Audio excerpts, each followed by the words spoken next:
Hi everyone, it's time for our language arts picks for kindergarten 2017 through 2018 school year.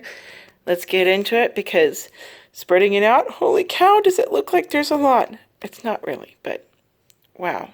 Okay, so for handwriting, our main handwriting this year will be handwriting for a reason.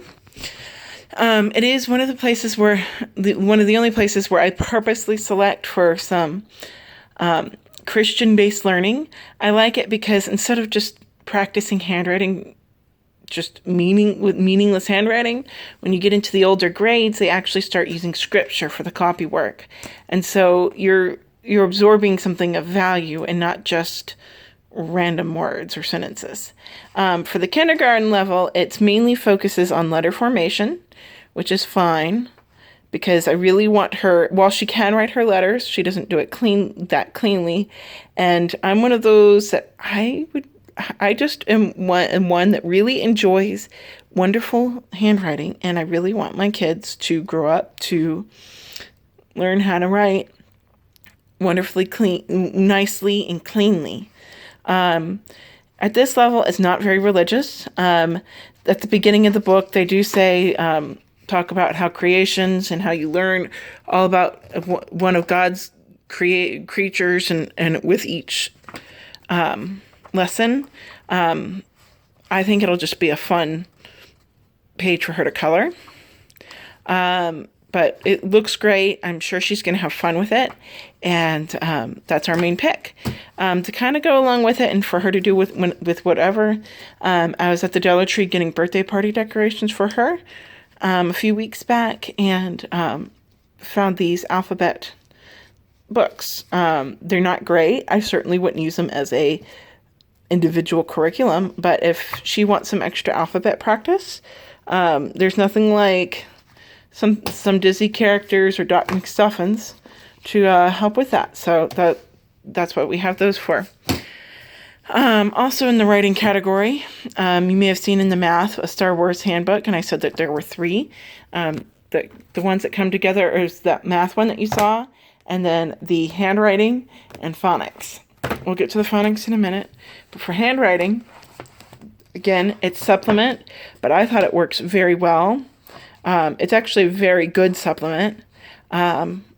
And I'm sure that we will, I loved it so much that I put it directly into our weekly curriculum. It's not just a random whenever you want supplement.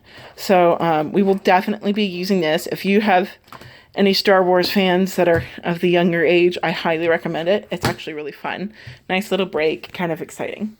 The phonics one is good too. There's some sight words in here.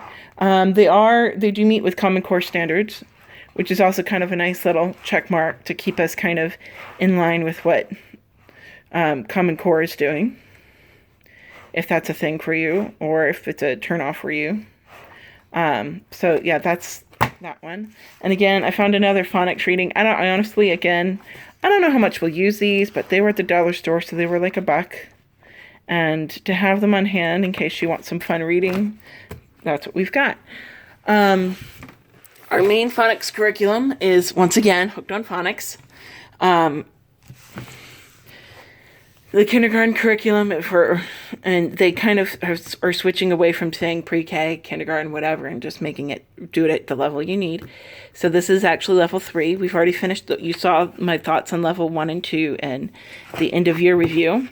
It's similar model as that one. You do a few lessons and then you get a reader and you earn a reader. And setting up and pulling everything out specifically to do this video, I noticed there does seem to be quite a few more readers in this one than there were in the pre-K one. And these are actually more geared towards, most of them are not these types of books, but they're more like phonics readers for her to read. So she'll have fun with those.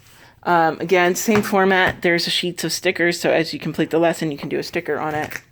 There are 2 workbooks, 3 and 4. And that's what she'll use for that. I did, not knowing that there were that many readers in there, find some readers This brand of readers is actually the recommended ones from Timberdoodle. This specific Playful Pals is not the one that Timberdoodle recommends, and it's not the one from Timberdoodle. I got the kit. I left them out because I just was trying to pinch some pennies, wishing and kind of regretting wishing I had gotten them. We were at a used curriculum sale, and I had sent my daughter over to look at the easy reader section to see if there was anything that caught her eye, and she came running over begging for these. She had no idea it was on the Timberdoodle recommended list. She just saw them, thought they were fun, begged to read them. And so because they were only $2, and so because they were on the Timberdoodle thing, I'd already kind of been regretting not getting them. You better believe I snapped those up and was excited about them myself. What made me even more impressed with them is she was so excited about them. She's already read this one, and she's already read this one. And they're 10 little readers, just like about the same thickness as these Hooked on Phonics readers. They come in this book. It builds up, and by the end of the reading it, there's about a full sentence. But she's loving them. They're great for her. We're enjoying those immensely. These are some readers that are about at that level, and in between this, about a step up from this, a step up from these a little bit. There are a few more sight words in each book. Some of them are kind of getting a little complicated. She'll probably be starting to practicing reading these or longer on. But there's about 12 books in here. She got these for her birthday. She's already read one of them. She loves them. They're great. These Pinkalicious books and the Fancy Nancy books, same kind of deal. The only thing I would caution on is I thought they would be at the same level as this, and they are not. The sentences in there, if you can see in this one, it starts out with like barely a few words. And book one of this one, it's got quite a few complicated words. These are the words that they have to know for it. And that's the first sentence. So we'll probably try. That being said, the pictures are great. She wants to try to read them, and we will keep trying until she gets it. I think the most important part is giving her choices, and you can never have too many books to encourage the reading. Those who have watched my end of year review series will see this and recognize for what it is. It's called the Boogie Board Play and Trace. This was part of our pre-K series, pre-K curriculum. It's the same cards. You use that, you write on it. It's just good practice, and I have her continuing to practice with it because practice makes better performance. This is a read aloud book that we're doing. I actually never finished this in kindergarten and pre-K, so we're going to continue on in Charlotte's Web. It's just a beautifully illustrated version of the book. It's not so much for her to read as me to read to her, and a practice in sitting still, actually.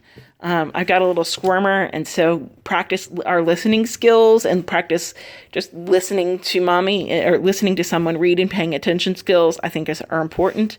And I just have a bunch of read alouds for mommy to read, and having just the fun of having an adult read. So we've got Charlotte's Web, the Trumpet Swan. I found these at Costco in the spring. I don't think they're there anymore. And then I found the Wizard of Oz and Anne of Green Gables at Barnes & Noble.